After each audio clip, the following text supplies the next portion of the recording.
Achei tão ruim.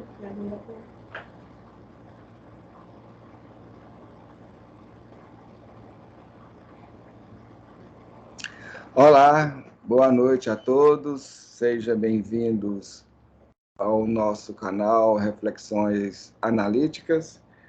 E hoje, com o estudo do grupo Psicoterapia Espiritual, onde nós estamos estudando esse livro de Aguinaldo Paviani, Vida, seu maior patrimônio. Hoje nós vamos adentrar no capítulo 6º da obra, cujo título é A Partida de Marcelinho.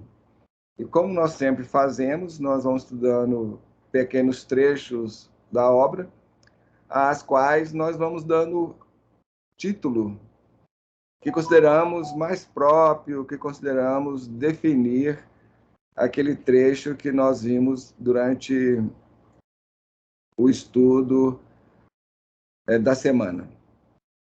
Bem, hoje nós estamos iniciando o capítulo 6, como dissemos, e antes de começarmos, vamos fazer a nossa prece, deixando aqui os nossos cumprimentos e os nossos votos a todos de paz, que a paz do Mestre Jesus possa situar e encontrar espaço em nossos corações para nos movimentar no sentido do nosso crescimento, da nossa tranquilidade interior.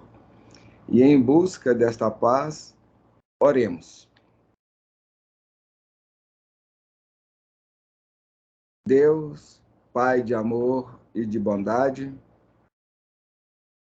Jesus, Divino Médico e orientador maior de todos nós, nesses instantes em que iniciamos os estudos das quintas-feiras, te rogamos, Senhor, as tuas bênçãos em favor de todos os que aqui nos posicionamos em busca desta aprendizagem, daqueles conhecimentos que nos auxiliem em nosso processo de autoconhecimento e, consequentemente, de transformação.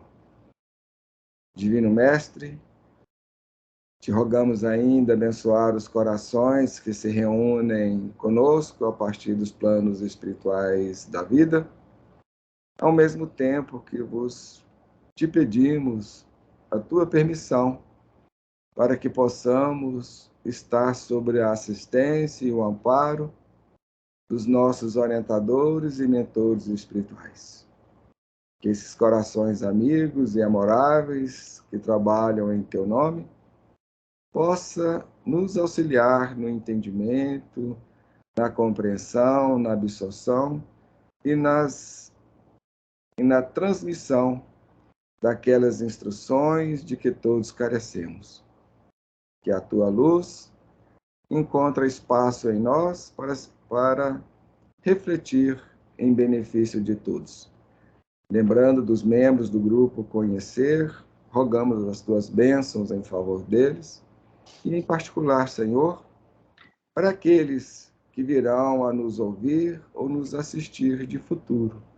Que as tuas bênçãos os envolvam a todos, fortalecendo-os, bem como a todos nós, e te pedimos, finalmente, de estendê-la em favor de toda a humanidade.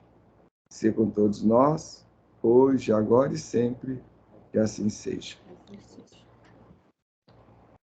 Bem, como nós estávamos dizendo, estaremos iniciando o capítulo 6º, a partida de Marcelinho, e o Aguinaldo, como sempre faz, ele precede cada capítulo com uma reflexão que vai definir o todo daquele capítulo. E hoje nós demos a essa reflexão o seguinte título: Tudo tem um preço. E depois, como essa reflexão é pequena, nós vamos iniciar propriamente o capítulo, no qual a gente vai trabalhar um novo trecho em que intitulamos A Saúde em Nossas Mãos. Então, são esses dois trechos que nós trabalharemos na noite de hoje. Iniciando pelo primeiro, Tudo tem um preço. Vamos ver o que Aguinaldo nos diz. Tudo na vida tem um preço. A pergunta mais importante é: vale a pena pagar o preço? Imagine uma comida que você adora. Ela está diante de você, é só sua. Não tem que pagar nada. Porém, você sabe que o prato delicioso tem muitas calorias e vai deixá-lo bem acima do peso. Vale a pena comer? O que é mais importante? Controlar-se e manter a dieta ou fartar-se e depois arcar com as consequências?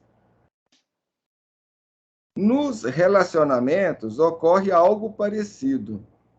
Há pessoas que pagam um preço muito alto para estarem com a pessoa que dizem amar.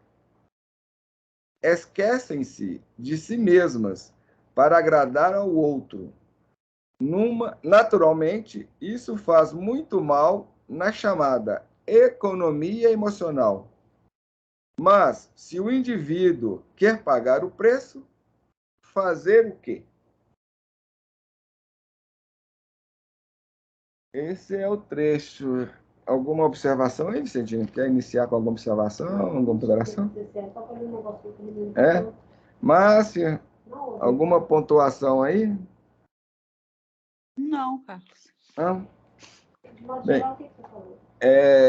então o título, como vocês puderam observar e ver, tudo tem um preço, é muito propício. E esta é uma grande verdade, que muitas vezes nós não paramos para refletir sobre ela e elaborar melhor. Se a gente parasse para refletir, ou se isso tivesse claro para nós, de repente a gente evitaria alguns desabores, alguns desastres, algumas dificuldades.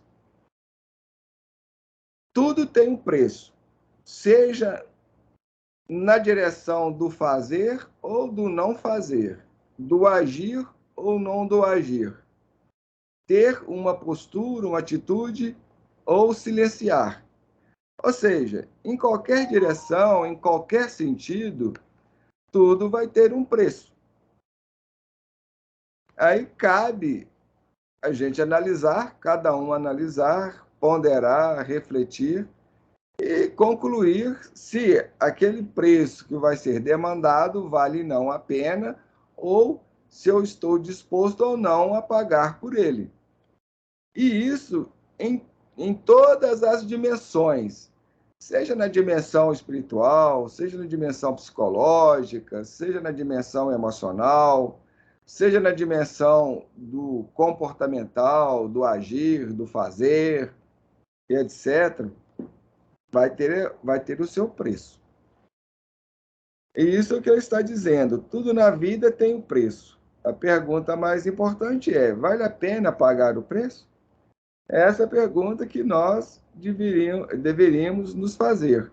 Aí ele vai dar dois exemplos em relação a isso.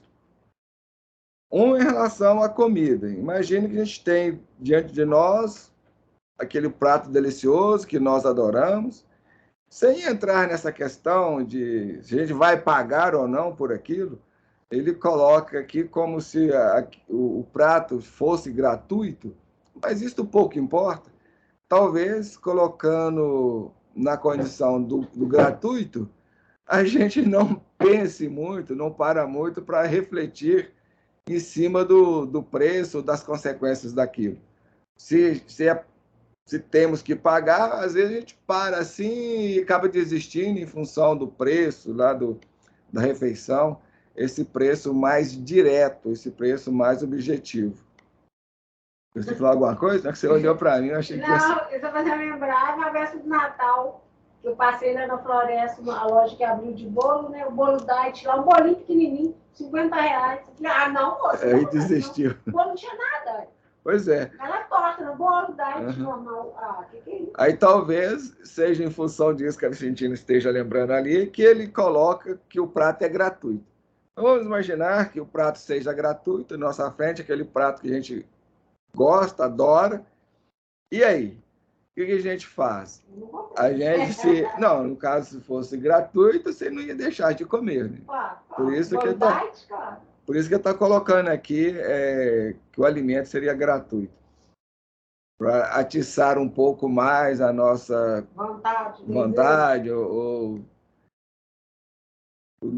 a nossa ação, atitude, o nosso movimento em relação a comer o prato. Mas a gente sabe que a gente comer aquele prato fartamente, se esbanjando, a gente vai vir ou engordar ou ter outras complicações de saúde que essas questões geralmente arrastam atrás de si. Aumento de peso, questão de açúcar no sangue, e uma série de consequências. Tudo que é exagerado, tudo que passa dos limites, não é bom. Geralmente, não são bons. E aí, caberia a gente, nesta situação, nesta circunstância, ponderar e pensar um pouco. Vale a pena comer se infartando? E outra coisa, a gente também não para pensar. Eu tenho controle na minha alimentação, eu consigo controlar e apenas alimentar um pouco, ou eu geralmente perco o controle e como exageradamente. Então, em todos esses pontos aí, em todas essas questões, há um preço a que se pagar. Se eu não tenho controle, o preço vai ser maior ainda. Se eu exagero, vai ter lá o seu preço, as suas consequências. Então, quando a gente fala que na vida tudo tem um preço, é na direção de que tudo vai arrostar ou vai levar a consequências inevitáveis. Isso faz parte da vida. É uma lei divina que, configurada ou catalogada, ou descrita, ou intitulada, causa e efeito. Então, tudo tem uma causa e toda a causa vai originar, vai ter os efeitos decorrentes. Isso é inevitável, faz parte do processo. Não tem como rolar uma pedra montanha abaixo sem isso aí produzir os seus efeitos. Então, tudo produz ou ocasiona ou causa efeitos, ou seja, consequências. Seja qual for. Mesmo em termos de atitude, por exemplo, tomar ou não tomar atitude. Então, não vou tomar atitude nenhuma que não vai ter consequência. Errado. Não tomar atitude tem consequência. Da mesma forma como tomar a atitude vai ter consequência. Então, cabe a nós a gente ter consciência desta questão, dessa situação, e ponderar ou avaliar o que é melhor, o que é mais adequado. Gerar as consequências decorrentes de uma atitude que a gente deva tomar, ou também arcar com as consequências da nossa omissão, ou da nossa ausência de atitude, ausência de ação. Quer uma, quer outra, vai ter as suas consequências inevitáveis. Agora, o que cada uma produz? A gente tem que avaliar em termos de resultado. Se eu tomar atitude, vai produzir bons resultados? Se sim, então devo tomar. Se tomar atitude é necessário, é preciso tomar atitude, então devo tomar. Agora, se eu tomar atitude, vai levar a resultados negativos, resultados errados, ou seja, vai nos conduzir às linhas do mal, então eu devo evitar. Porque se eu fizer isso, lógico que vai ter consequência, a consequência vai ser nas linhas do mal. Porque isso também é outra lei natural, outra lei universal, que não há como eu semear uma coisa e colher outra. Daquele velho ditado, se eu semeio abóbora, eu vou colher abóbora. Não tem como semear abóbora e colher milho, chuchu, mandioca, outra coisa qualquer. Não é possível. Não tem jeito. Isso também faz parte da lei, das leis universais. A gente vai colher na conformidade da nossa sementeira. Se a gente semeia o bem, vamos colher o bem. Se a gente semeia o mal, a colheita também não vai ser, ou seja, vai ser correspondente. Não vai ser boa, não vai ser adequada, não vai trazer felicidade. Lembrando que, quando a gente semeia o bem, colheremos felicidade, colheremos alegria, colheremos satisfação. Se bem que satisfação não é o caso, porque a pessoa também pode colher o mal e ficar satisfeita com o seu plantio, com a sua colheita. É meio complicado, porque o mal produz sofrimento, produz dor, produz infelicidade, produz tristeza, produz depressão, ou seja, toda essa enxurrada no campo negativo das emoções negativas, das consequências desagradáveis, ruins. E já o bem não, produz no campo oposto, no campo do otimismo, da felicidade, da alegria, etc. O outro exemplo que ele dá aqui, nessa questão do que tudo tem o seu preço, é mais interessante. Ele vai falar que nos relacionamentos ocorre algo parecido. É aquilo que nós estamos dizendo. Não só nesses dois exemplos que ele dá, seja na questão relacional ou na questão alimentícia. Na verdade, essa questão do preço, ou seja, tudo tem consequências, ele se reporta, ele vale a tudo, a qualquer coisa. A qualquer coisa. É aquilo que nós falamos e vamos repetir novamente. Seja a nível comportamental, seja a nível de atitude, seja a nível de ação. Ou seja, nesse campo objetivo da vida que nós designamos como campo corporal. E isso também é válido nos níveis emocionais, bem como psicológicos, ou seja, mental, também espiritual. Então, nessas quatro áreas. Isso aí é equivalente, isso afeta e se refere a tudo isso. Aí, logicamente, que quando a gente fala nessas quatro áreas, nós englobamos aí a moralidade, a ética, toda essa questão.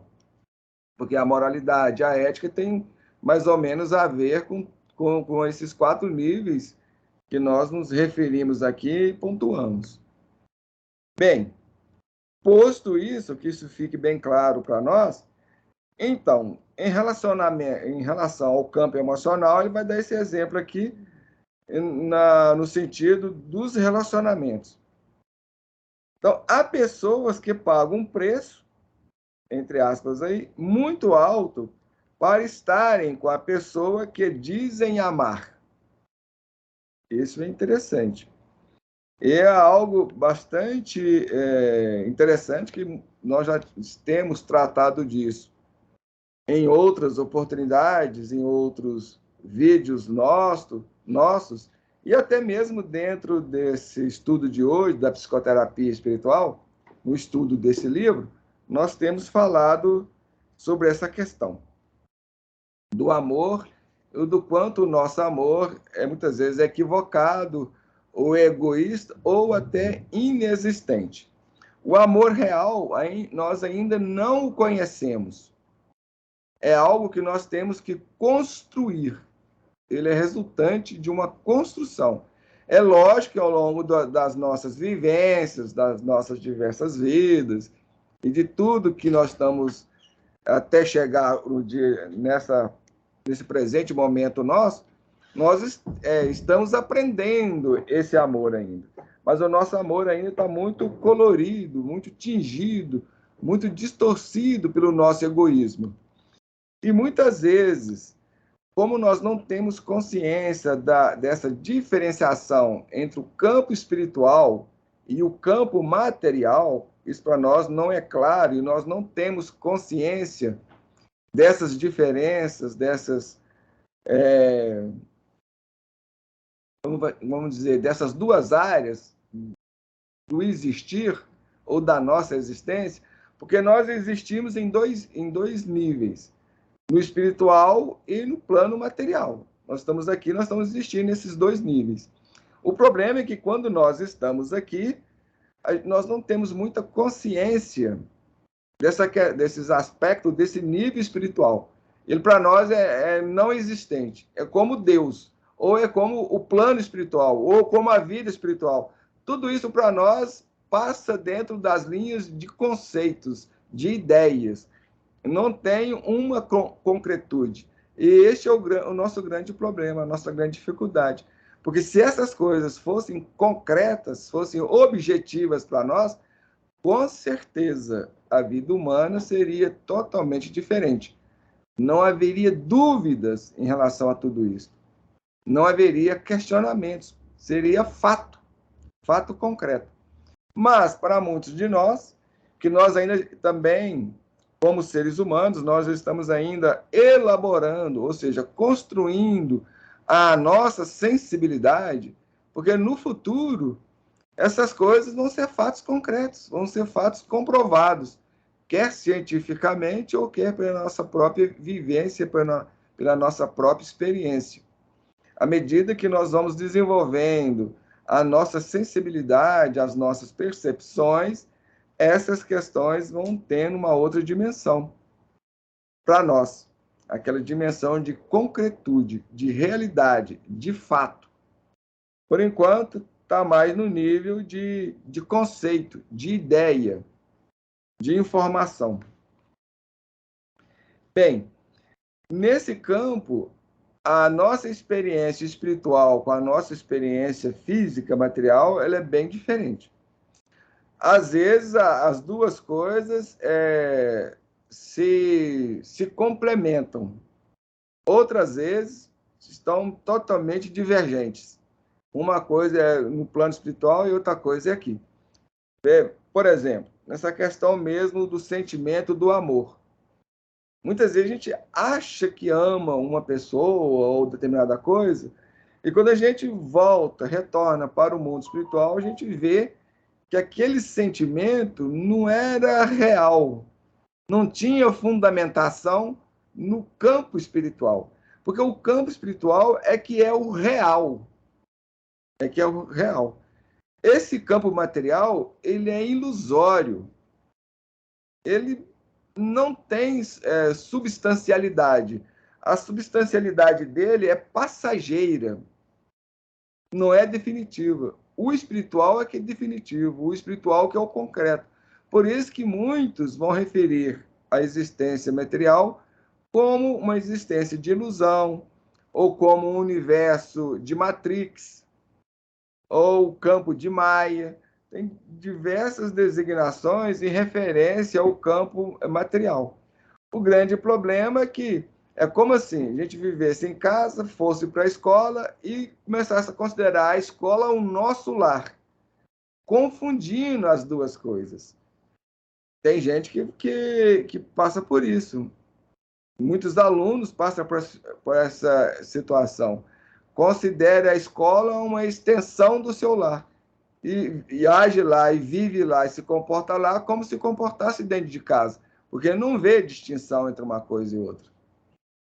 Já no campo do trabalho, é um pouco diferente, porque a gente tem que ter uma relação mais objetiva com essa questão do emprego, porque a demanda profissional, a demanda social, já nos leva a fazer essa diferenciação. Mas, mesmo assim, alguns ainda também confundem o local de trabalho com o seu próprio lar, fazendo de um e de outro a extensão de um e de outro. Não consegue ver as diferenciações existentes entre as duas coisas. E isso ocorre conosco também, porque no nível íntimo, no nosso nível interno, a gente tem essa dificuldade, tem esse tipo de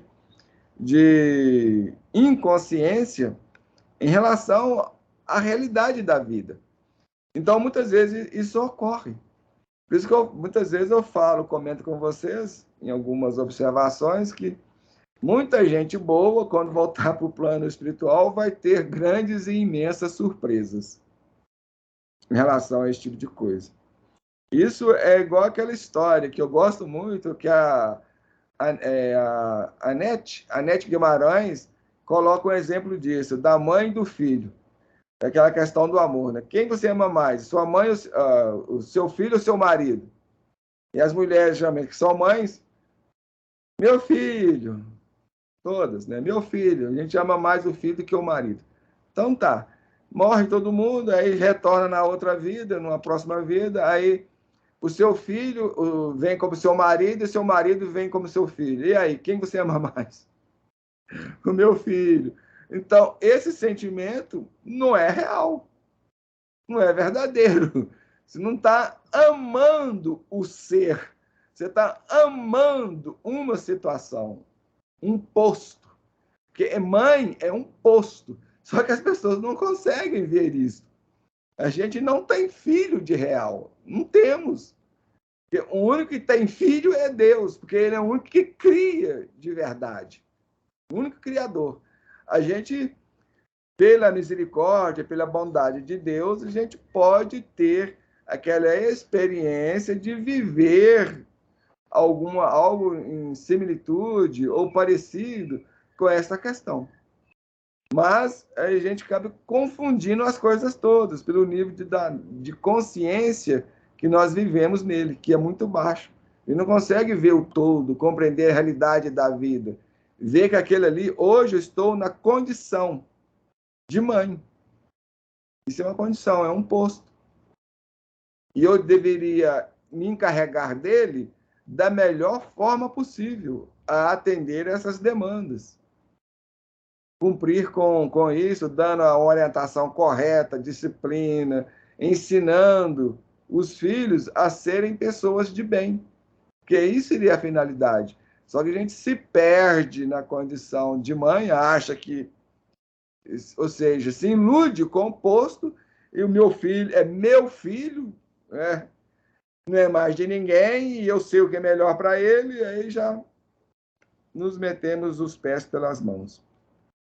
Bom, então, dentro dessas linhas de afetividade, muita gente, às vezes, paga um preço muito alto por estarem com a pessoa que eles acham que ama, de fato. E se a pessoa fosse ponderar, fosse analisar, talvez ia rever. Porque o amor, gente, o amor, ele traz paz, ele traz bem-estar, ele traz equilíbrio, ele traz tudo de bom e de melhor. Ele não aprisiona, pelo contrário, ele liberta o outro. Se você vive dentro de uma relação de ciúme, de posse, de controle, de cobranças e etc, etc, não é amor. Você está totalmente equivocado. E tanto um quanto o outro vai pagar os preços correspondentes e consequentes. Tanto um quanto o outro. Porque não pensa que nesse tipo de coisa só um sofre. Não, os dois é que sofrem. Que o outro tem que se sujeitar àquela situação, porque eu amo fulano, então me sujeito. O outro, eu amo fulano, controlo. O mundo está tão distorcido, os valores estão tão equivocados e distorcidos que amor é sinônimo de ciúme. Se a pessoa não tem ciúme, porque não ama. Você tem ciúme de mim? Não, então você não ama, você não gosta de mim. Porque para gostar de mim tem que ter ciúme. Tem que ter posse, tem que ter controle. Só que isso não é amor. Isso é doença. É outra coisa. Desequilíbrio, é perturbação. É carência. Tem vários nomes aí e vários motivos ou motivações, mas não é amor. Então, elas esquecem, esse tipo de pessoas, quando vivem esse tipo de situações, elas esquecem de si mesmas e tem aquele movimento para agradar o outro, para atender o outro. naturalmente, isso faz muito mal na chamada economia emocional do próprio indivíduo, mas se você quer pagar o preço de ter este tipo de vida, ter este tipo de relação, fazer o quê? O grande problema que em tudo isso aí é que nós muitas vezes vivenciamos essas coisas todas sem o mínimo de consciência disso. A gente não percebe isso. A gente sai de um sofrimento para outro, de um conflito para outro, de uma briga para outra e vamos levando e não vemos o preço. A pouco nós vamos nos adoecendo. O adoecimento já está nos níveis espirituais. Isso aí é fato, porque se eu tivesse sadio espiritualmente, nem entraria na relação. Então, espiritualmente, já estou adoecido. Aí eu entro na relação. Aí vou adoecendo psicológica e emocionalmente. E ao longo do tempo, lá na minha fase de velhice, vêm as consequências no campo físico. Por quê? Se isso não vem de imediato, porque todo o desequilíbrio psicológico e emocional vai fatalmente desaguar no nosso campo biológico, é uma questão de tempo. Talvez não venha nesta vida, mas vai vir em outra vida. Então, tudo aquilo que nós sofremos hoje no nosso campo biológico é ou consequência do nosso hoje ou consequência do nosso ontem. O que quer dizer isso? Ou é consequência desta mesma vida aqui, resultante desta mesma vida em termos consequência dos nossas posturas, dos nossos comportamentos, atitudes, etc, etc, ou tem a origem numa vida anterior. Isso aí é fatal. Não tem como. Bem, vamos agora, alguma coisa aí nesse sentido, Márcio? Então, vamos para o nosso segundo item, que é a saúde em nossas mãos. Onde ele vai dizer assim: o homem moderno, salvo raríssimas exceções, está adoecido psiquicamente. Então, já andamos falando sobre isso, né? No nosso comentário anterior. A modernidade e as conquistas científicas, apesar de irrefutáveis, não puderam proporcionar ao ser humano saúde integral e paz de espírito. O ser humano, aos poucos, tem aprendido a cuidar do corpo físico, mas ainda não aprendeu a cuidar da sua alma, tampouco a se proteger emocionalmente. Os transplantes têm salvo a vida de milhares de pessoas, mas no que tange ao transplante do amor, quase sempre há rejeições. Achei bem interessante essa observação dele aqui, essa colocação dele aqui. Os transplantes geralmente têm salvo milhares de vidas, né? A vida de milhares de pessoas. Mas no que tange ao transplante de amor, quase sempre há rejeições. Os neurocirurgiões realizam com sucesso delicadas intervenções cirúrgicas no cérebro. Mas a mente humana continua adoecida, porque o homem não consegue pensar a vida com maturidade espiritual. Os medicamentos de última geração amenizam os transtornos mentais, mas quase sempre alcançam apenas o efeito e não a causa. O adoecimento psíquico e espiritual se dá por várias razões. O ser humano quase nunca tem a sensibilidade de se colocar no lugar do outro, nega-se a perdoar, julga com severidade os irmãos de caminhada, vive a vida física como se ela nunca fosse ter fim, deseja apenas vencer e, com isso, não se prepara para as derrotas que fatalmente acontecerão no decorrer da vida.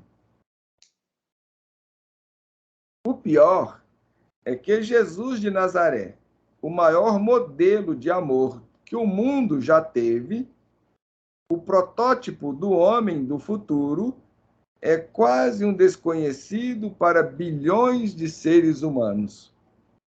Isso aqui é uma frase super interessante que vamos até repetir. O pior é que Jesus de Nazaré, o maior modelo de amor que o mundo já teve, o protótipo do homem do futuro, é quase um desconhecido para bilhões de seres humanos. O futuro da humanidade, a curto e a médio prazo, tenebroso. Todos arcarão com as consequências do descaso com o próximo e com a própria vida. A gente não falava que tudo tem um preço? Então, vamos repetir. Todos arcarão com as consequências do descaso com o próximo e com a própria vida. Contudo, a longo prazo, a paz e a felicidade reinarão entre nós, haja vista que o Mestre Jesus ainda trabalha para isso. E nós até acrescentamos, ele nunca parou o seu trabalho, ele nunca se deteve. Ele veio trabalhando, esteve aqui trabalhando, e voltou trabalhando e continua trabalhando. É um trabalho contínuo em favor de todos nós, seres humanos, que habitamos e estagiamos no planeta Terra. Bem, antes de a gente fazer algum comentário, alguma coisa, vocês aí? Quando ele fala do descaso do corpo físico, a gente vê que é desde tudo que é o exagero, não só de alimentação, mas você precisa ir ao médico, não vai, fica enrolando. Tudo isso configuram, de certa forma, um descaso para conosco, né, e relativamente, mais especificamente, com o nosso corpo físico. Né? Alguma observação, Márcia? Não. Não? Bem, então, esse trecho nós o intitulamos A Saúde em Nossas Mãos. Vocês já deram para ter uma ideia aí do porquê. Vamos lá. Ele começa falando assim: o homem moderno, salvo raríssimas exceções, está adoecido psiquicamente. Bom, isso é um fato que a gente pode observar, que a gente pode constatar. Basta olhar para si mesmo, ou, se a gente não quer olhar para si, olhar para o nosso próximo, ou para a sociedade, ou para o ser humano de uma forma geral, uma forma global como um todo. A gente vê o quanto a gente está adoecido pelos desequilíbrios, pelos conflitos, pela violência, enfim, por tudo que a gente podemos observar à nossa volta e até conosco mesmo. Se a gente começar a olhar para si, a gente vê que nós somos, não é partidário, portadores. Nós somos portadores de diversos conflitos, de ideias, de sentimentos e etc., que a gente nem sequer dá conta. Nós não damos conta disso. Mais uma vez, tudo isso aí tem razão e tem fundamentação em razão do nível de inconsciência ou de baixa consciência no qual nós existimos, no qual nós estamos estagiando atualmente. Então, em função desse baixíssimo nível de consciência que nós possuímos, e nós não sabemos trabalhar para aumentar ou acrescer ou atingir patamares mais elevados de consciência, mais definidos, mais profundos, ou seja, termos mais lucidez. A gente não sabe fazer isso. A gente não sabe olhar para si mesmo, se ver. E mesmo quando a gente começa a fazer isso, a gente vai esbarrar em alguns obstáculos, em algumas dificuldades. Da não aceitação, da fuga, do não querer ver aquilo, a gente prefere não se dar conta daquilo, prefere negar. Tem vários movimentos emocionais e psicológicos que nós fazemos para não só para atravancar, mas colocando um obstáculo que a gente pudesse avançar nesse terreno do autoconhecimento. Então, não é um terreno que a gente queira muito explorar, queira muito aprofundar nele. Por isso que Jesus vai falar da porta larga e da porta estreita. Aí, quando a gente lê aquilo, a gente sempre decide, não, eu vou escolher a porta estreita. Gente, falar é muito bom, sabe? A gente pensar, achar, é ótimo. A gente imagina o que quer, pensa o que quer, considera da forma como quer, é uma maravilha. O grande problema é quando a gente se vê diante da questão e da situação. Aí a nossa opção geralmente é pela porta larga, dificilmente pela porta estreita. E a porta estreita dá trabalho, tem que fazer sacrifício, tem que se dedicar, tem que se esforçar, tem que lutar, tem que se responsabilizar. É tanta demanda, é tanta cobrança. Não, está me sendo cobrado demais, eu não quero isso. Prefiro fugir. A gente prefere dar uma de virgem loucas. Pois é o que a gente está falando. Na hora de falar é muito bonito, é muito gostoso, é muito fácil. A gente fala qualquer coisa. Mas entre o nosso falar, o nosso desejo e a nossa postura real diante do fato, diante da coisa, aí é uma grande distância. Uma grande distância. Primeiro, a gente não gosta da verdade. Essa é uma das grandes contradições que nós existimos e vivemos ela. A gente fala que quer a verdade, que a gente quer a sinceridade, a gente quer que a pessoa seja sincera conosco, a gente fala isso. Não, eu faço opção pela sinceridade, pela verdade. Não é, mentira. Porque quando alguém nos apresenta a verdade, ai, é pano para manga. Quem estiver disposto a te falar a verdade pode se preparar para se tornar o seu inimigo. E é por isso que a espiritualidade vai falar que o que nos beneficia muito mais são os nossos inimigos. A gente devia parar para ouvi-los, porque eles são verdadeiros e sinceros conosco. Eles não têm nada que perder. Eles não querem nos agradar, eles não querem nos satisfazer. Pelo contrário, eles querem realmente apresentar a verdade à nossa cara.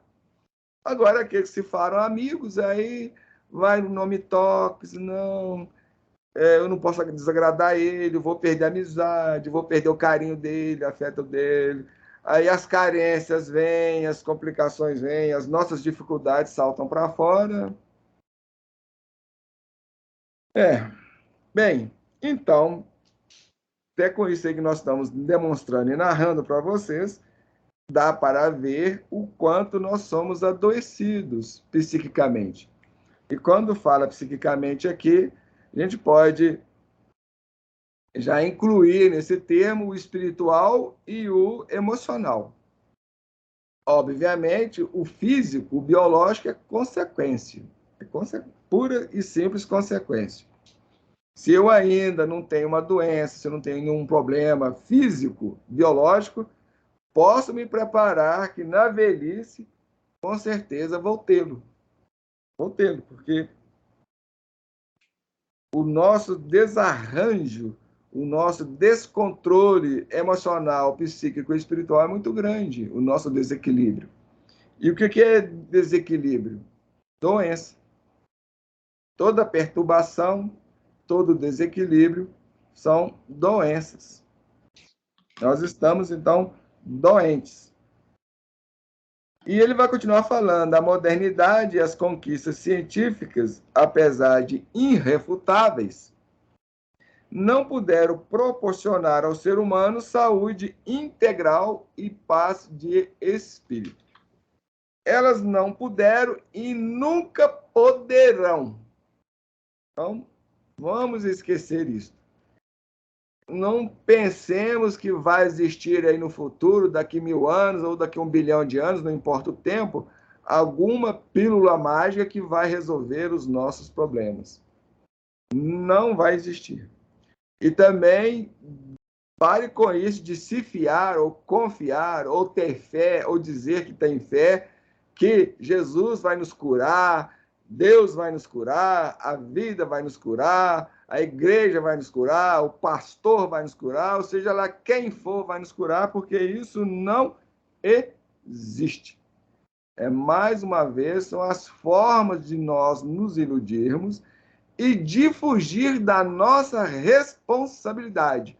Mais uma vez, é a nossa condição infantil gritando ou falando mais alto. E a criança exige, e é nossa exigência, a gente quer que seja assim. Nós exigimos que seja assim. Só que, quando a criança exige, você sempre a atende? Aliás, é de se perguntar, você pode sempre atender às exigências de uma criança? Da infantilidade? Em relação à vida, a Jesus, a Deus, a espiritualidade, ou seja, o quem que for, em relação a nós, é a mesma condição, é a mesma postura. Então, se Jesus pudesse nos curar, por que ele já não o fez, oh meu Deus? Se Deus pudesse fazer isso, então por que ele já não realizou isso? Por que eu tenho que passar pelo sofrimento, pela dor, se ele pode me curar assim, puff, como mágica? Tá vendo como nós somos contraditórios? É uma questão de raciocínio, de lógica, de bom senso. Se eles pudessem fazer isso, eles já teriam feito. Eles não iam esperar a gente passar por toda essa miséria. Se Jesus pudesse salvar a humanidade, por que já não fez isso há muito tempo? Por que está esperando guerra, conflito, terremoto, destruição, pandemia, milhares de coisas, esse desequilíbrio total, uns matando os outros, uns roubando os outros, uns prejudicando os outros de diversas formas? Por que esperar isso, meu Deus? Não tem sentido. Ele salva mesmo, a partir do momento que você implementa em sua vida aquilo que ele disse, as orientações que ele deixou. Ele deixou uma série de orientações. Onde estão elas? Nos evangelhos. Se você seguir aquilo lá, colocar aquilo em prática, aí nós nos salvaremos, nós nos libertaremos, nós nos tornaremos livres, porque nos curaremos. Agora, tem que colocar aquilo em prática. Então, nós vemos muita gente com a Biblinha aqui, ó, debaixo do braço, indo para suas igrejinhas e tal, mas só aqui. Não vivenciam na prática aquilo que Jesus propõe. Não vivenciam. E a gente vê isso fatal. Olha, qualquer um desses religiosos aí, qualquer pessoa, está no trânsito, encosta no carro desse. Vocês vão ver o nego soltar as bufufas, né, se enraivecer. Cadê Jesus? Cadê Jesus? Quando alguém nos faz o mal, você para e ora para abençoar aquela pessoa? Senhor, abençoe aqueles que nos fez mal, aqueles que nos prejudicou. A gente não faz isso.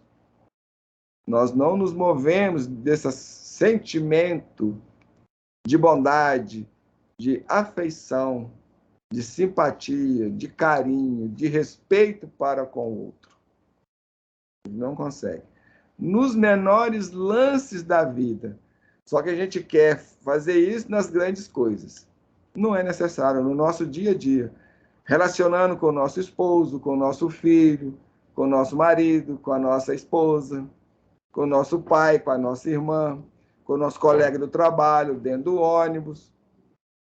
A todo instante, nós temos a oportunidade de trabalhar, de edificar, de construir o reino de Deus em nós.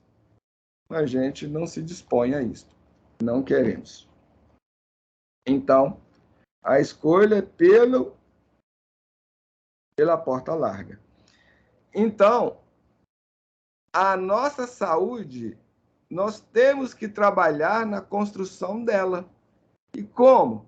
Nos conhecendo, vendo as nossas dificuldades, os nossos problemas, os conflitos que a gente tem, e uma série de coisas, ou seja, começando a olhar, lançaram um olhar para as nossas sombras internas. Mas isto não é fácil, e isto não é tão simples assim, basta vocês se disporem a fazer isso, e vocês vão ver o tanto quanto é difícil. E principalmente, quando a gente vai encontrando os problemas mesmo, muitas vezes nós não temos condições de fazer frente a isto nesta vida, na presente vida. Tem muitas coisas que, infelizmente, nós não vamos dar conta de enfrentar. Basta, já é mais do que suficiente, se nós começarmos a nos conscientizarmos desses pontos, dessas coisas, dessas questões, a gente começar a abrir, aceitando essa realidade, olha, nós já teremos dado um grande passo, porque tudo começa com isso. E dentro destas linhas, quando nós retornarmos para o plano espiritual, é que a gente vai poder se preparar numa condição e numa posição de voltar aqui, já com a condição de fazer alguma coisa efetiva em benefício de nós mesmos. Caso contrário, a gente vai partir, voltar, retornar para o plano espiritual, talvez, provavelmente, pior do que quando nós viemos para cá. E a tendência é retornar pior. O que eu fiz para melhorar? Absolutamente nada. Cá para nós. Vamos concordar que, primeiro, a gente nem sabe, nós não sabemos do nosso passivo. Então, a gente veio aqui, casou com a pessoa errada, teve filhos, não educou eles corretamente, a gente teve milhares de atitudes desagradáveis. Então, vamos começar agora, a partir de hoje, a começar a mudar as nossas atitudes, os nossos pontos de vista, os nossos comportamentos. Tentem fazer, vocês vão ver quanto é difícil. Quando você estiver pegando o busão lá, que vem um monte de gente te empurrando, espremendo, suado, te esbarrando, te encoxando, como se diz por aí.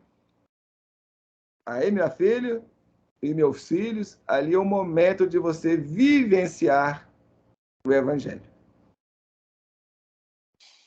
Olhar para tudo aquilo com outros olhos e começar a pensar um monte de coisa. Por que eu me encontro nessa situação? Por que eu tenho que passar por isso? Tudo tem uma razão de ser, tudo tem um motivo. Nada é ao acaso. Então, se eu estou dentro disso, e o que eu posso aprender com isso? Milhares de coisas, milhares. Ter paciência, ter condescendência, ter compaixão, porque quando você olha para você mesmo, você pode olhar para o outro, quando você olha para o outro, você pode olhar para si. É um infinito à sua frente, e depende somente de você abraçar ou alcançar ou não esse infinito. Você ia falar, Vicentino? Não, quando você falou do ônibus, eu lembrei do Divaldo, quando pegou o ônibus e o homem pisou no pé dele. Ah, pois é. Aí é o espírito que está investigando. Os esbarrões na rua, as trombadas, né, e etc, etc. Então, assim, Deus nos dá o tempo todo, a vida nos dá o tempo todo, diversas oportunidades da gente se conhecer e nos modificarmos. Mas a gente quer jogar a responsabilidade nas costas de Jesus, ele vai nos salvar, ele é meu salvador. E é muito fácil, muito gostoso, e enquanto isso não tem que fazer nada. Não tem que fazer nada. O grande problema é que quando chegar no mundo espiritual, bater na portinha lá, Senhor, Senhor, abre a porta. Eu vou ouvir ele me dizer, não te conheço. não te conheço.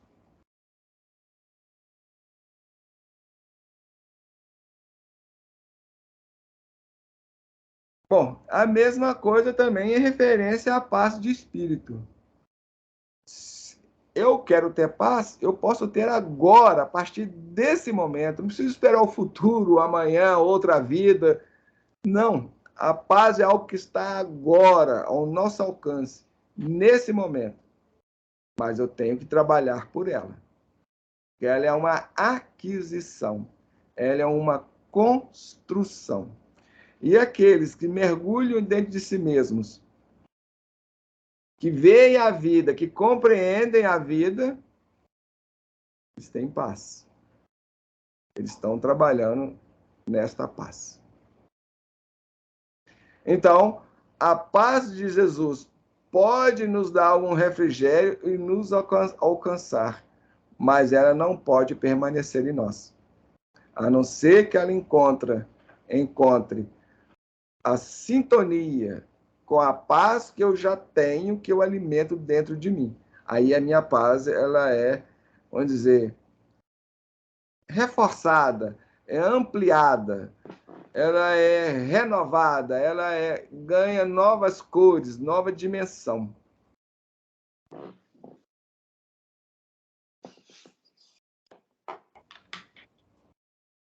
Porque a minha paz foi acrescida daquela. Agora, se eu não estou em condições, muitas vezes essa paz até passa por mim e vai, porque eu não tenho condições de retê-la. Porque eu não tenho o correspondente íntimo. Não há como. Para que eu possa retê-la e absorvê-la, ela tem que encontrar ressonância na paz que eu já estou alimentando dentro de mim, que eu já estou trabalhando dentro de mim. Então, a paz de espírito nós podemos tê-la. Então, o cara está pegando um busão lá, que um monte de gente está lá no estado de Buda, em paz, tranquilo, absorvendo os ensinamentos, as lições que aquela circunstância traz para ele.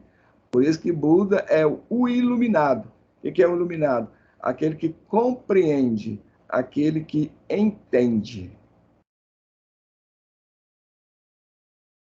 Então, o cara pode estar lá no meio da guerra da Ucrânia e está em paz. Ao redor dele está aquele furacão. Mas ele está em paz. Está no olho do furacão. E não é contaminado. Mas isso é uma construção. Se eu me perco dentro do furacão, não há como. E a maioria de nós estamos perdidos no furacão. É. Quando o cara vem lá dar um barrão em mim, esse vento me arrasta para o furacão que aquela pessoa está movimentando. Aí eu me vejo envolvido pela raiva, pela indignação, e grito, e xingo, esbravejo, entro em decepção, ou fico calado, me fico amuado, me deprimo, e saio remoendo, rexingando, magoado com aquilo dentro de mim, e passo o dia carregando esse peso, esse morto nas costas, e não esqueço daquele momento, da pisada que o sujeito mal educado, a mãe dele não educou, essa sociedade, eu ganho pouco, não sei o quê. Aí a coisa, minha filha, ó, é um tornado literal, e eu não me dou conta disso.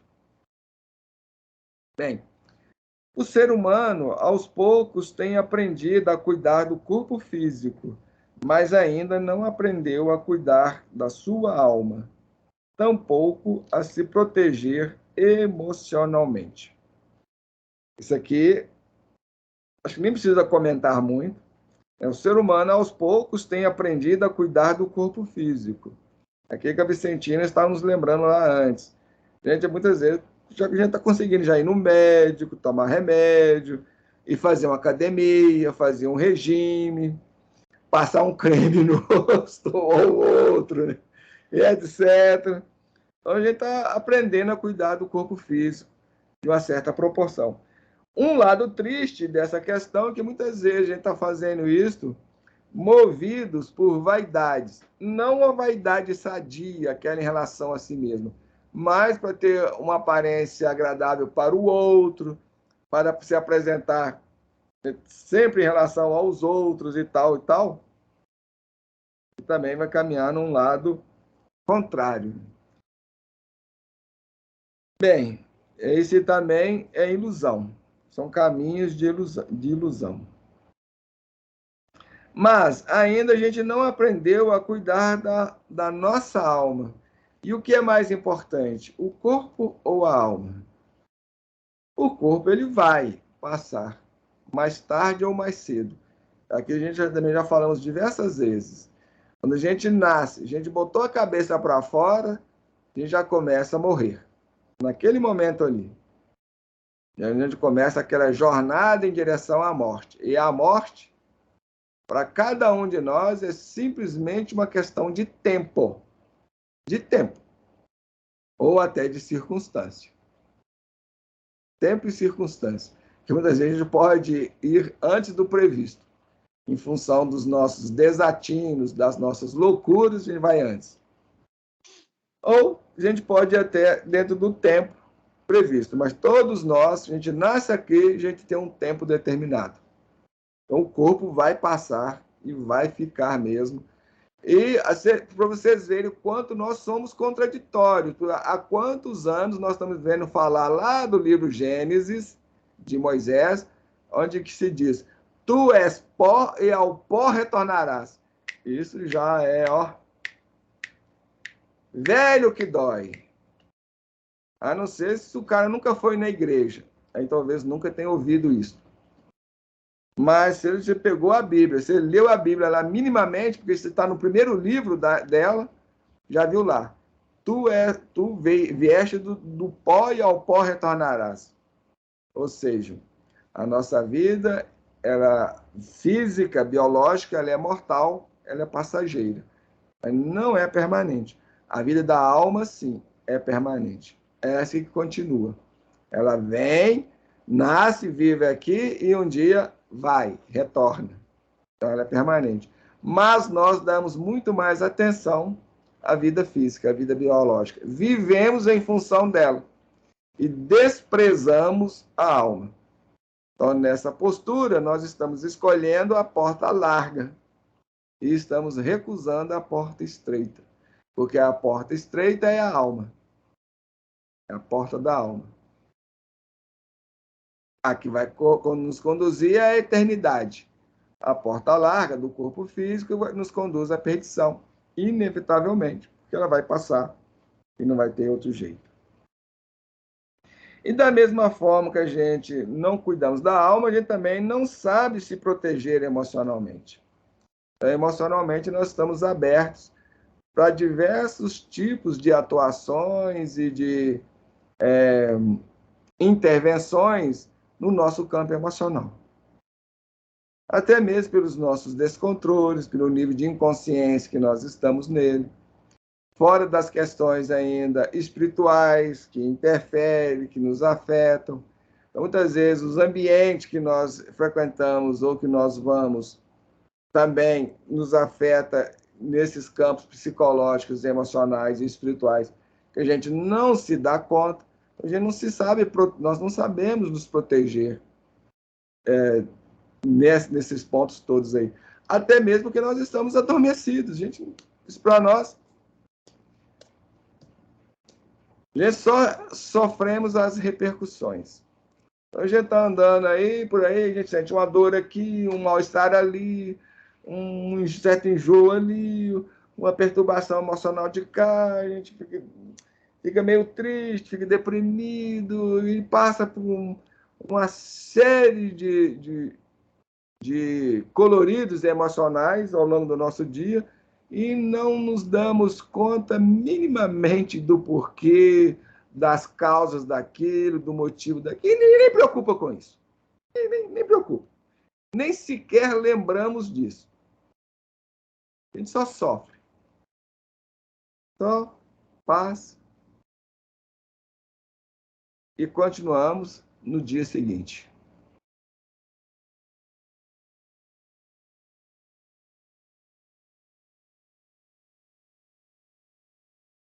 Bem, os transplantes têm salvo a vida de milhares de pessoas mas no que tange ao transplante de amor, quase sempre há rejeições.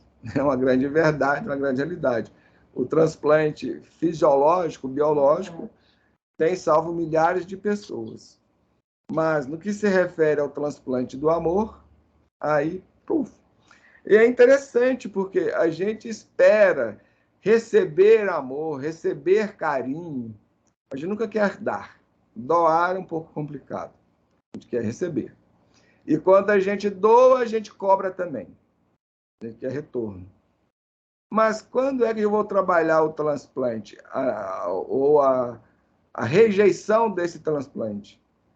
É naquele momento de dificuldade, naquele momento de conflito, quando alguém gritou comigo, falou mais forte comigo, quando alguém promoveu alguma perturbação. É nesse momento que eu tenho que trabalhar dentro das linhas do amor.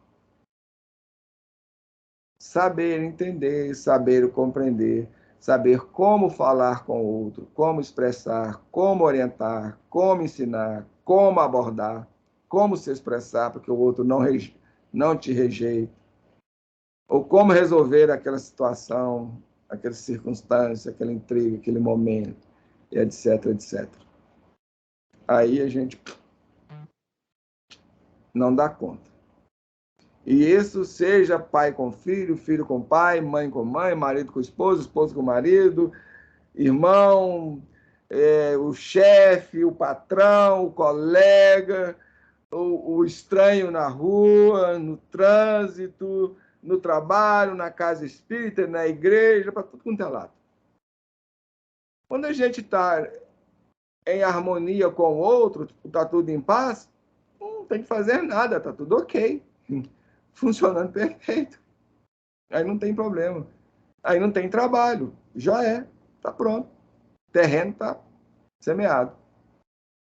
Agora, nas dificuldades, nos conflitos, nas perturbações, nos transtornos, aí sim que é o momento de trabalhar.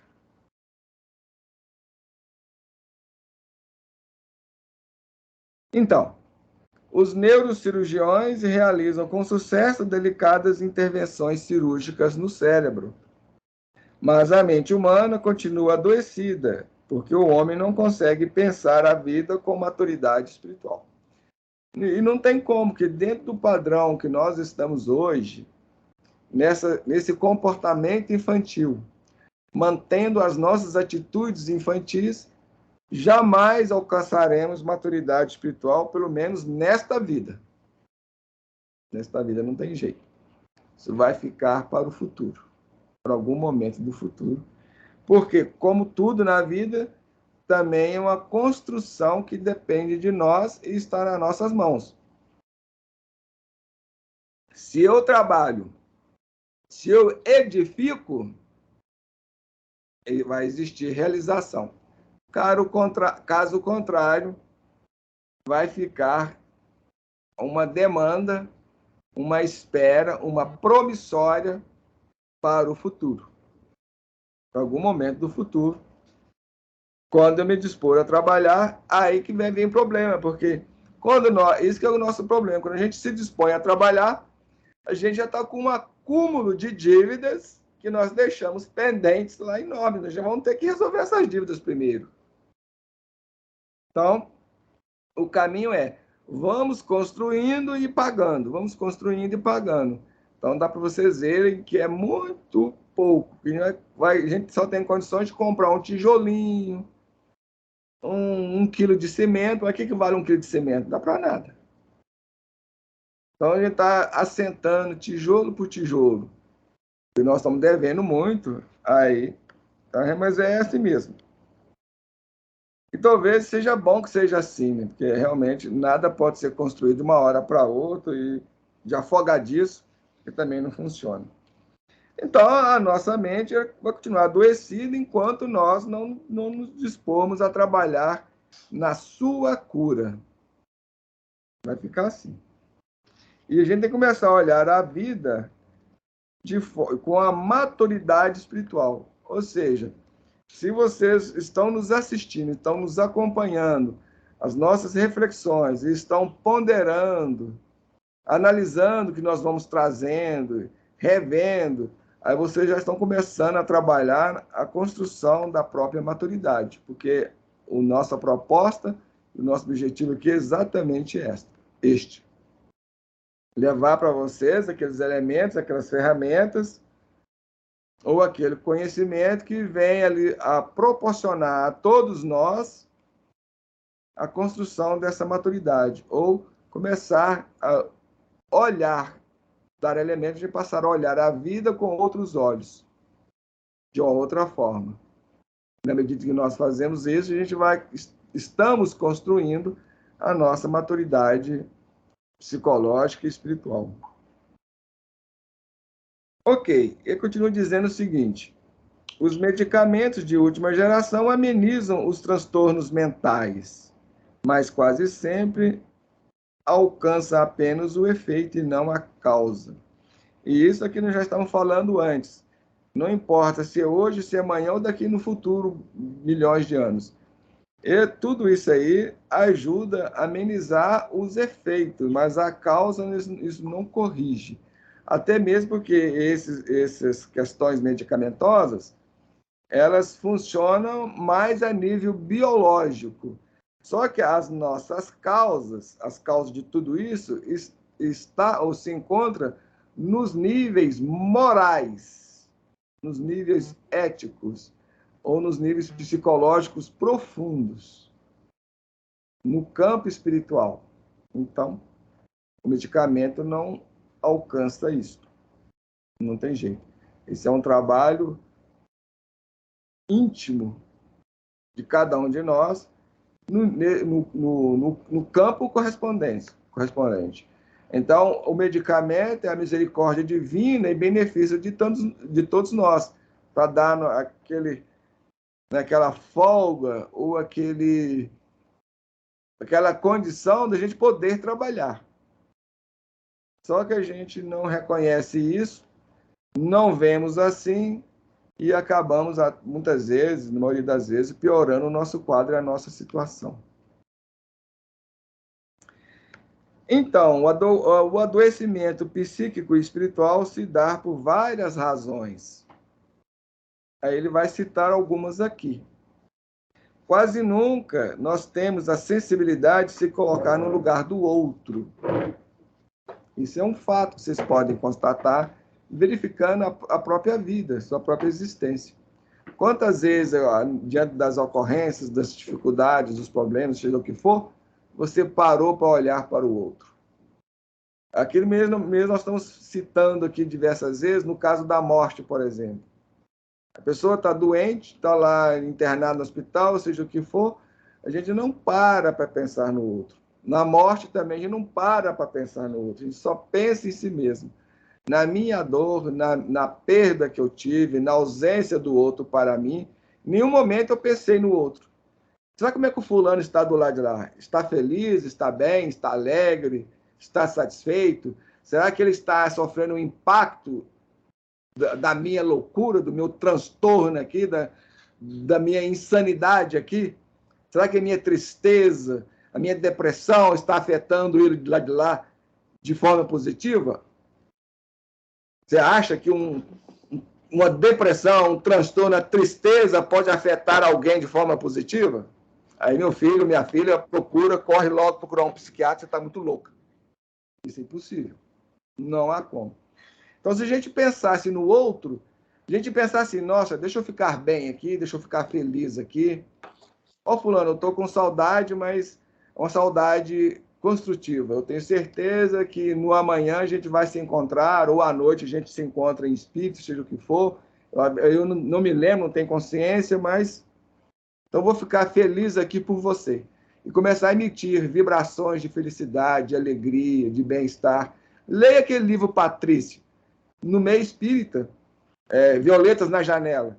O pessoal joga pedra nesse livro aí, que está cheio de erros, tem muito problema, não é doutrinário, tá, tudo bem, ok. Também concordamos em grande parte com tudo isso aí, com essas críticas. Mas, pelo menos, ele vai nos alertar nesse sentido. Vamos vibrar positivamente para quem vai, para quem está do lado de lá. Vamos pensar nele com alegria, com otimismo, com fé, com confiança, na certeza de que a vida não termina, que a pessoa está viva, está consciente, está vendo tudo isso, está sentindo o meu desespero, a minha dor, o meu sofrimento. Então, a gente não pensa no outro, só pensa em si mesmo. E isso em todas as circunstâncias. Todas as circunstâncias. Raramente, raros são aqueles que se colocam no lugar do outro. Porque se a gente se colocar no lugar do outro, a gente deixar de fazer muita coisa. Então, se você vai gritar com o outro, coloca no lugar dele. Se o outro estivesse gritando comigo, eu ia gostar? Não, então eu não vou gritar com ele. E assim vai. Assim vai. Outro ponto, nega-se a perdoar. Esse também é um ponto fundamental. Nós não perdoamos outros e nem nos perdoamos. O auto-perdão. A gente tem dificuldade de lidar com isso. A gente não se perdoa. E esse não perdão, ele traz muitas consequências desagradáveis e tristes para nós. Eu estava lendo um livro aí, como é que chamava o livro? Eu esqueci o título dele. Charlotte? Hã? O livro da Charlotte, lá? Não, o anterior a Charlotte. Segredo? Não. Não, esqueci. Inclusive, está contando a história do moço que matou várias crianças numa escola. No Rio de Janeiro. Lá no Rio de Janeiro. Quer ver? Deixa eu ver. Eu sei o que você está falando, mas não está Deixa eu lembrado. ver pegar o nome dele, que ver se consigo pegar aqui rapidamente o nome desse livro. Mas nesse livro, ele está mostrando exatamente essa questão da falta de perdão, as consequências que isso traz para nós. Então, muitas vezes, situações a gente vivencia aqui na vida é por falta de a gente ter se perdoado.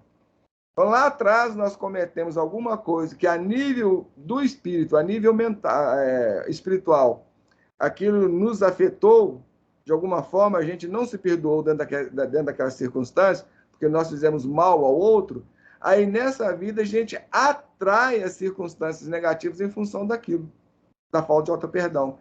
Muitas vezes a gente atrai a violência, a gente atrai um bandido para vir nos roubar, ou todas as situações que muitas vezes a gente passa é em função da ausência deste auto-perdão conosco mesmos. Acho que nunca é tarde para mudar.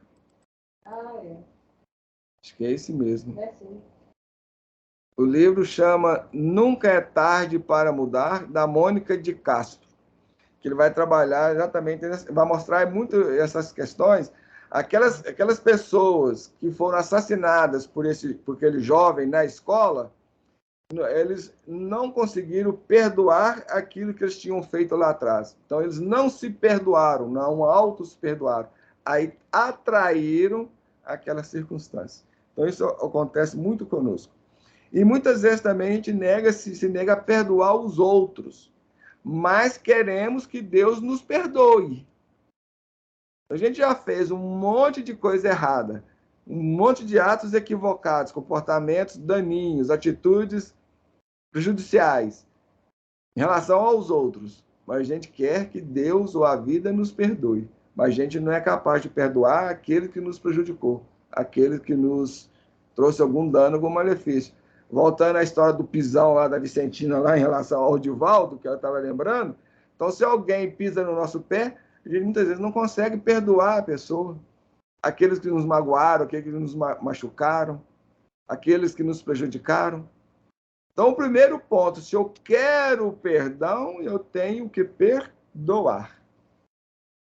Então, isso é algo fundamental nas nossas vidas. Aí eu pergunto, principalmente para os espíritas e religiosos, nas suas orações e ladainhas, vocês rogaram perdão? Pediram a Jesus perdoar aqueles que os ofenderam? Pois é o ensinamento de Jesus. Perdoai aquele que vos ofenderam. Não é? Pois é. Então, a palavra de Jesus é da boca para fora. Só viu no nosso campo mental, mas na ação, na atitude, nós estamos muito distantes dele. Por isso, eu chegar do lado de lá e bater na portinha, ele vai falar, não vos conheço. Não sei quem sois.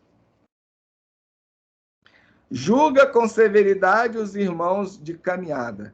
Aí já também é outro ponto fundamental e importante. Porque a gente muitas vezes, não, a gente não pode julgar. E Jesus falou lá, não julgais. Gente, julgar é fundamental, não tem como. A justiça é baseada em julgamentos. Não tem como haver justiça e não haver julgamento. Então, eu vejo uma situação na rua ali qualquer, ou seja dentro de casa com meu filho, sei lá, não importa. No trânsito, no trabalho, com meu chefe, com minha esposa, com meu filho, seja o que for. Uma situação qualquer. Eu tenho que julgar. Eu tenho que definir. Está correto ou não está correto? Isso é julgamento. Está certo? Você agiu certo? Julgamento. Não tem como existir vida sem julgamento, gente. Não há como. Quando Jesus fala não julgueis, é no sentido de condenar o outro e ir atrás da punição. É nesse sentido. Porque julgar, eu tenho que julgar. Se o outro fez um ato qualquer, uma atitude qualquer, um comportamento qualquer, me falou alguma coisa, até mesmo isso que eu falei, nós estamos conversando aqui, vocês vão julgar. O cara está certo, não está certo, o que ele está colocando está correto, não está correto. Isso é julgamento. Agora, uma coisa é, não, o cara vai para o inferno porque está falando tudo isso aí, tudo isso é uma asneira e mentira. Aí, não façais isso. É esse o não julgueis de Jesus. É nesse sentido. É nessa direção. Então, essa questão de julgar, a gente tem que rever isso com bastante carinho. Mas, independente disso, a gente julga com bastante severidade os irmãos de caminhada. E é nesse sentido também que Jesus fala também. A gente cobrar do outro certas atitudes, certo comportamento em função dos nossos julgamentos. Então, não é algo que nos compete. Compete a gente orientar, explicar, esclarecer e fazer o que for possível. Não quer dizer que eu vou me permitir ser prejudicado, não vou permitir ser machucado. Isso aí é outro ponto, outra questão.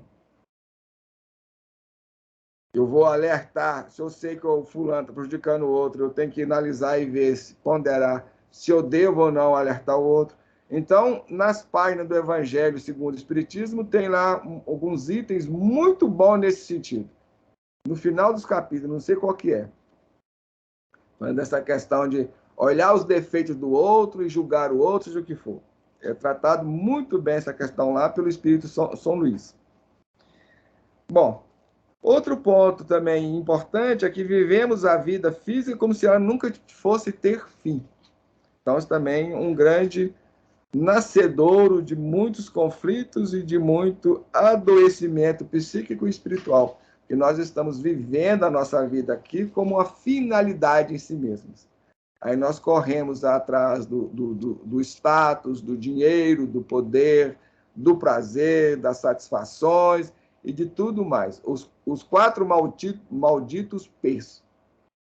Posse, poder, prestígio, prazer. Hã?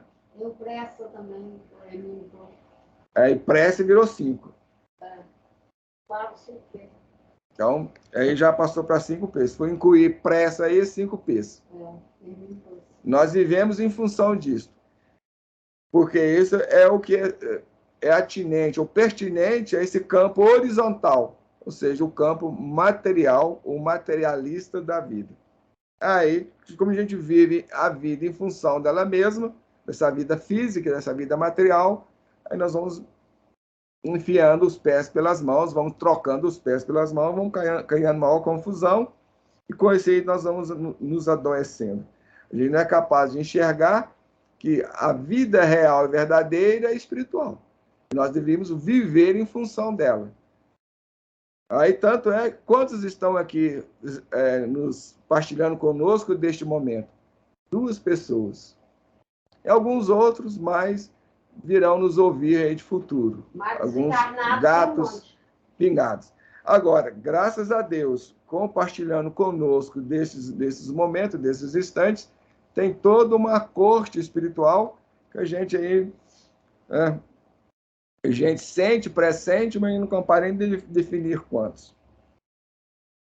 Bem, então, outro ponto que nós desejamos apenas vencer, e com isso nós não nos preparamos para as derrotas que fatalmente acontecerão no decorrer da vida. Isso aí também é outro ponto super importante. Inclusive, até na educação dos pais com os filhos. Os pais educam os filhos e a própria sociedade só naquela expectativa de vencer sempre. Mas, se tem os vencidos, tem também os derrotados. E muitas vezes nós estamos no campo dos derrotados. E a gente não foi preparado, a gente não foi instruído, a gente não foi educado para saber lidar com essa questão. Também é fundamental. E muitas vezes isso é realmente uma geratriz de muitos transtornos emocionais e psíquicos. Consequentemente, também espirituais. De não saber lidar com perda, com derrota. Derrota é perda. Aí vem uma frase que eu achei super importante. O pior é que Jesus de Nazaré, o maior modelo de amor que o mundo já teve. Verdade. O protótipo do homem do futuro. É isso. Jesus é o protótipo do homem do futuro. Esse grande cara aí. O nosso grande mestre. Por isso que ele vai se dizer, eu sou o filho do homem. Quando ele diz isso, ele está falando isso. Olha, eu sou aquilo que vocês amanhã virão a ser. Ele é o protótipo do homem do futuro. É quase um desconhecido para bilhões de seres humanos. E não só para todos os seres humanos, para aqueles que nunca ouviram falar nele. Ele é um grande desconhecido para aqueles que o cultuam, o adoram nas igrejas, nos templos, nas casas, por aí afora. Ele ainda continua um desconhecido. Porque a pessoa só tem ele na cabeça. Ele é o meu salvador, não preciso fazer mais nada. Basta eu ter fé, basta eu acreditar, e já estou salvo, já estou resolvido. É um desconhecido, porque no seu evangelho, em nenhum momento, ele propôs isto. Em nenhum momento, ele colocou isto. E é interessante que o nosso tema da segunda-feira que vem agora vai ser Jesus. Nós vamos tratar e falar acerca de Jesus. Quem é este homem?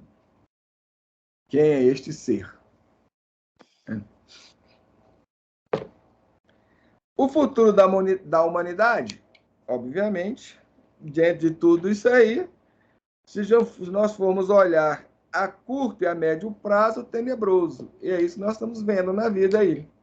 A violência cada vez mais evidente, mais na porta dos nossos lares, a corrupção, a bandidagem, a justiça funcionando para os bandidos, porque a justiça atualmente não é para os homens de bem, é para os bandidos, é para proteger os corruptos, os ladrões, os bandidos.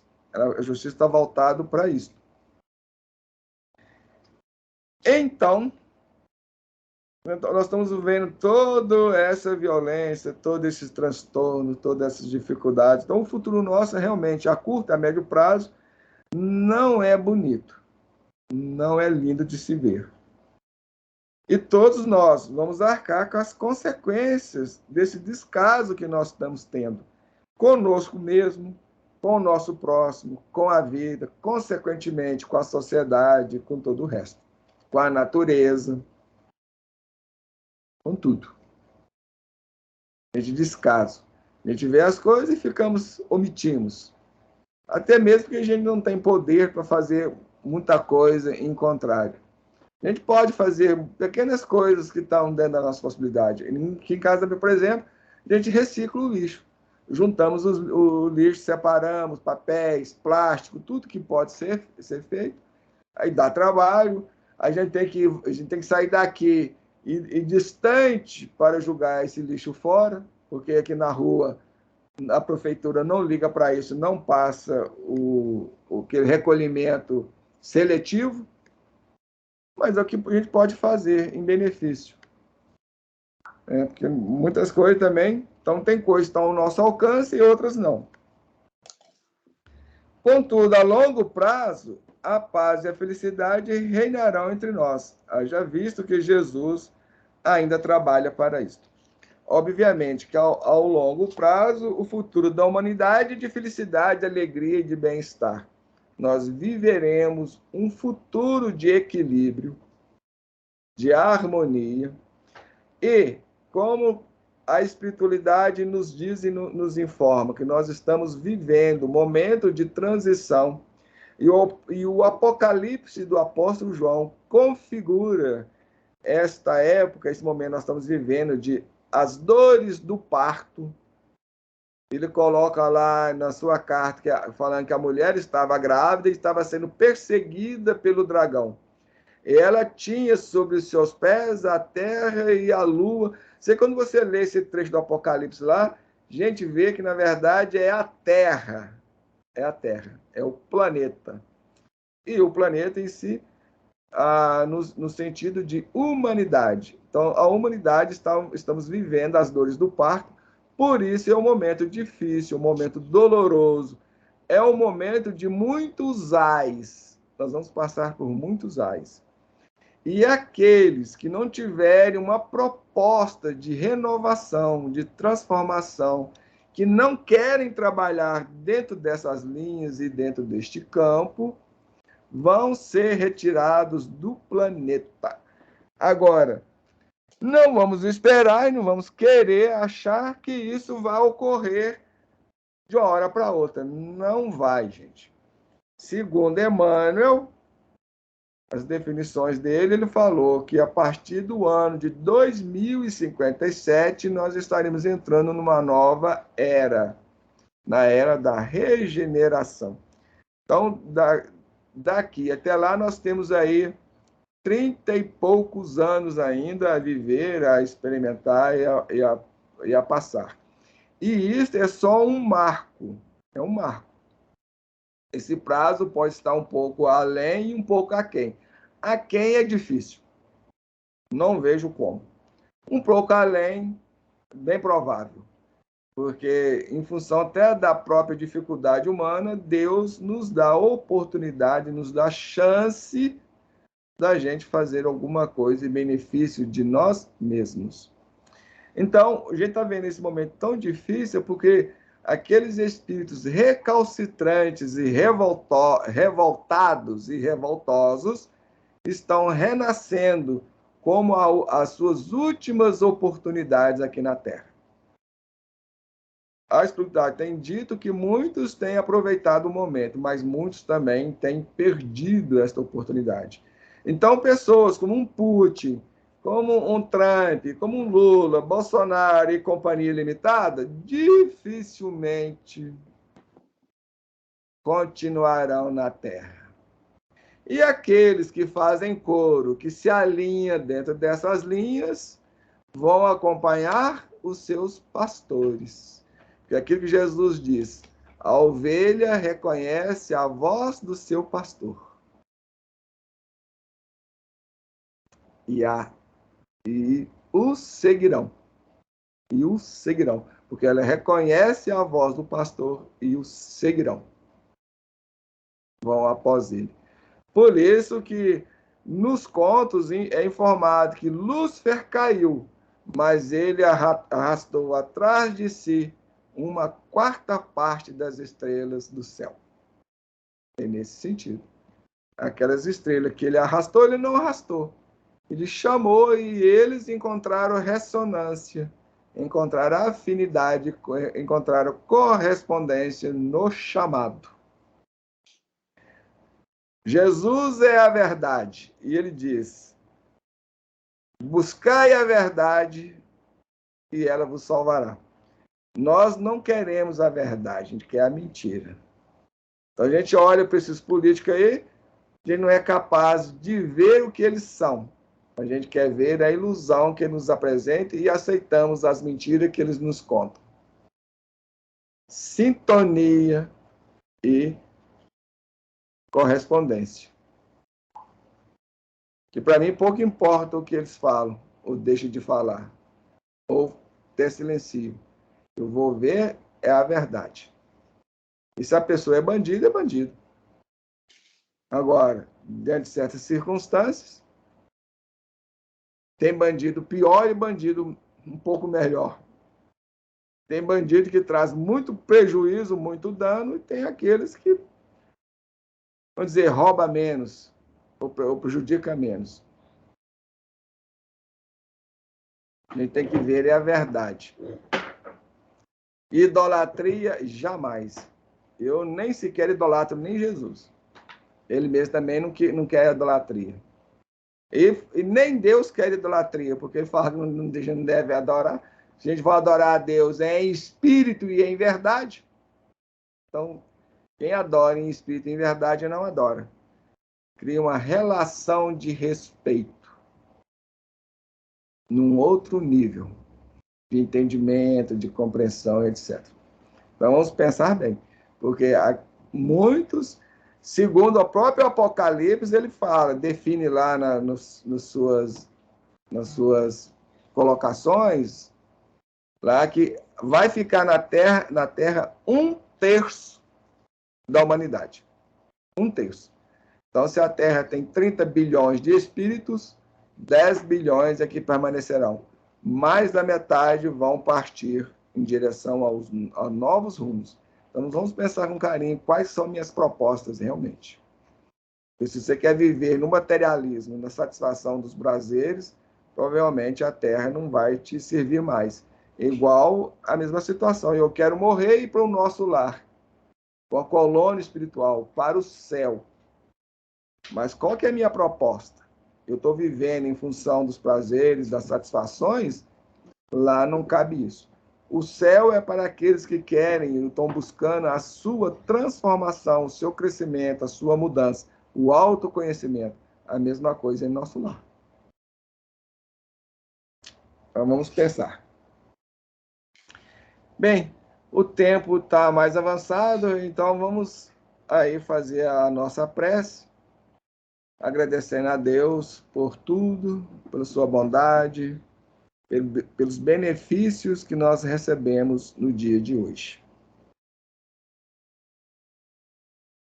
Deus, Pai de amor e de bondade, Jesus, Divino Médico, nesses instantes vos agradecemos, Senhor, pela oportunidade de nos reunirmos, pelos esclarecimentos que nos alcançaram, pela oportunidade deste estudo, pela possibilidade que a tecnologia nos fornece de nos encontrarmos e transmitirmos todas estas reflexões para outros irmãos de caminhada, de jornada e de busca, para os quais rogamos as tuas bênçãos, Senhor, que elas, envolvendo a todos nós, possa trabalhar esses elementos edificantes que trazemos em nossa intimidade.